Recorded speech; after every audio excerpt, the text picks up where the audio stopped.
जय हिंद प्यारे बच्चों। आज हम ये साइंस, आर्ट्स और कॉमर्स ये सब के तुलना के बारे में बात कर लेते हैं। ये आपके कक्षा 10वीं की परीक्षा हो जाने के बाद एक बहुत ही बड़ा आप लोगों के सामने आ जाता है कि आगे पढ़ाई करें तो किस स्ट्रीम से पढ़ाई करें कि ज़्यादा फ़ायदा हो।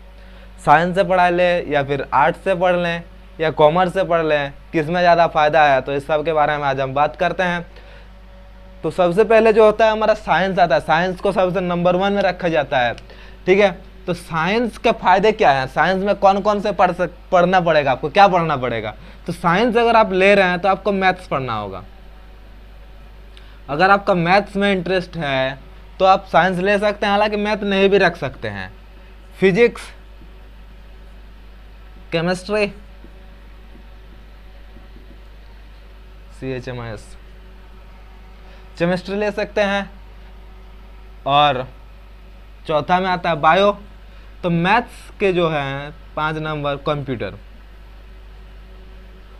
तो ये सारे सब्जेक्ट्स आते हैं साइंस के अंतर्गत। ये सारे सब्जेक्ट्स आप ले सकते हैं, math, physics, chemistry, bio, computer या इकोनॉमिक्स भी आता है, ठीक है। तो 4 सब्जेक्ट में से आप ले सकते हैं। इसमें अगर आपका फिजिक्स में साइंस लेने से ये सब्जेक्ट आपको पढ़ना जरूरी है। इसमें से आप चॉइस कर सकते हैं। फिजिक्स केमिस्ट्री कंपलसरी पेपर होता है और सबके लिए पढ़ना एक ही चीज़ है, एक ही बुक्स पढ़ना है। चाहे आप बिहार बोर्ड के पढ़ रहे हो, झारखंड बोर्ड JSE पढ़ रहे हो या CBSE पढ़ रहे हो, सबके लिए बुक्स जो है बुक्स सेम ही होता है, NCERT। ये बहुत ही अच्छी बात है कि साइंस, आर्ट्स, कॉमर्स किसी भी कॉलेज या किसी भी यूनिवर्सिटी से पढ़े तो आपको जैक हो गया, BPSC बिहार बोर्ड हो गया, वेस्ट बंगाल बोर्ड हो गया, इसके बाद बोल देते हैं राजस्थान बोर्ड हो गया, CBSE बोर्ड हो गया, आप किसी भी से पढ़ें तो आपको बुक्स रहेगा NCERT। ये बहुत ही अच्छी बात है कि साइंस ले, आर्ट्स ले, कॉमर्स ले, सबको आपको NCERT पढ़ना होगा। इसके लिए बुक्स है maths, physics, chemistry, bio, computer, economics. इसमें से आप चॉइस कर सकते हैं। फिजिक्स केमिस्ट्री होता है कंपलसरी पेपर, ये दोनों को आपको पढ़ना ही पड़ेगा, एकदम पढ़ना पड़ेगा। इसके बाद अगर आप बायो साइंस ले रहे हैं तो मैथ्स आपको नहीं पढ़ना होगा, सिर्फ बायोलॉजी पढ़ना होगा। बायोलॉजी इधर कंप्यूटर लेना पड़ेगा। अगर आप बायोलॉजी नहीं पढ़ना चाहते हैं, बायोलॉजी को कैंसिल कर दीजिए, मैथ और कंप्यूटर पढ़िए। अगर मान लेते हैं मैथ्स भी पढ़ना है, बायोलॉजी भी पढ़ना है, तो आप दोनों रख सकते हैं, मैथ्स भी रख सकते हैं, बायोलॉजी भी रख सकते हैं। मैथ्स और बायोलॉजी रखने का बहुत ही ज़्यादा फायदा होता है। मैथ्स और बायो रखने का फायदा होता है, आप इंजीनियर लाइन में भी जा सकते हैं और इधर डॉक्टर लाइन में भी जा सकते हैं। आपके लिए दोनों लाइन खुला हुआ रहेंगे। अगर मान लेते हैं कभी तो मन बदल भी सकता है ना, अभी आपको मन है कि इंजीनियरिंग करेंगे, हमको कुछ दिन बाद अगर मन बदल जाए कि हमको नहीं नर्सिंग अच्छा है, डॉक्टर करना अच्छा है, तो आप अगर मैथ्स और बायो दोनों लेके रखेंगे तो आपके लिए बहुत ही ज़्यादा फायदेमंद होगा। और साथ साथ बायो में नंबर भी बहुत ही अच्छा आता है, तो आप बायो भी रख सकते हैं, इसके लिए भी रख सकते हैं बायो, ठीक है। तो ये बहुत ही अच्छा होता है, फायदा रहता है, ठीक है। अब बात कर लें कि इससे और क्या जॉब के क्या अपॉर्चुनिटी है। तो इसके लिए जॉब की अगर बात करें तो जॉब में आपको कर सकते हैं डॉक्टर और इंजीनियर, इसके फायदे हैं। इसके अलावा आप B.Ed भी कर सकते हैं, तो टीचर की डिग्री आप कर सकते हैं, B.Ed कर सकते हैं, M.Ed कर सकते हैं, इससे डॉक्टर की भी पढ़ाई कर सकते हैं। साथ साथ BSc कर सकते हैं। कभी मन किया कि BSc करने के बाद आप कॉमर्स को भी जा सकते हैं, कॉमर्स भी ज्वाइन कर सकते हैं, B.Com कर सकते हैं और आर्ट्स भी कर सकते हैं, BA भी कर सकते हैं, ये तीनों कर सकते हैं आप। साइंस के बाद आप किसी भी स्ट्रीम में जा सकते हैं। कॉमर्स को मन किया उसके बाद हम आर्ट्स भी जा सकते हैं, ठीक है। इसके बाद कॉमर्स की बात कर लेते हैं। तो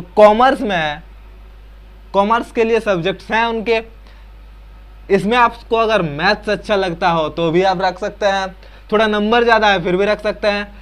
साइंस हार्ड होता है लेकिन कॉमर्स थोड़ा सा कम हार्ड होता है, कॉमर्स कम हार्ड रहता है। इसके लिए आपका जॉब्स है, MBA कर सकते हैं, चार्टर्ड अकाउंट कर सकते हैं, बाकी सब जॉब इससे हो सकता है। आर्ट्स की बात किया जाए तो आर्ट्स के लिए सबसे अच्छा जो भी आप कर सकते हैं, इसमें बीएड कर सकते हैं, टीचर बनने का डिग्री कर सकते हैं, बीएड, एमएड भी हो सकता है इससे, यूपीएससी की तैयारी कर सकते हैं, जो कि सबसे महत्वपूर्ण है। इसी के सब्जेक्ट से ज़्यादातर क्वेश्चन पूछा जाता है। आर्ट्स हमारा इंग्लिश में रहता है, ओनली इंग्लिश वर्जन ही पढ़ना होता है।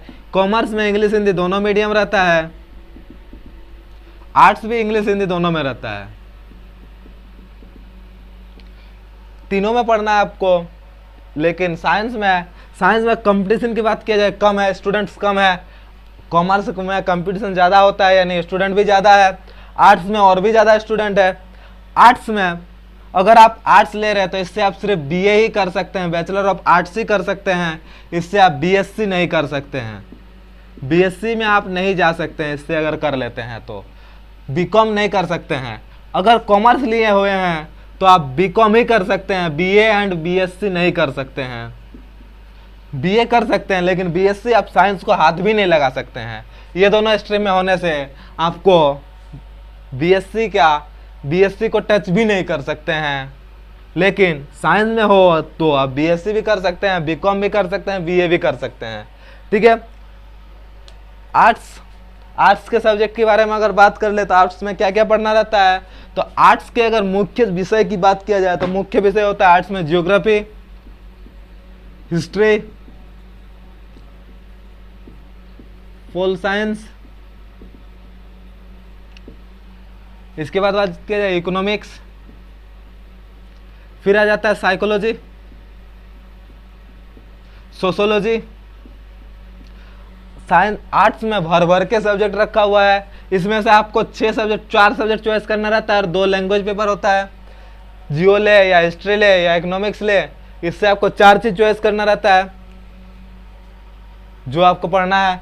कॉमर्स में भी इसी प्रकार से सब्जेक्ट भर के, मैथ्स है, अकाउंटेंसी है, बिजनेस मैथमेटिक्स है, तो सारे सबको आप पढ़ सकते हैं।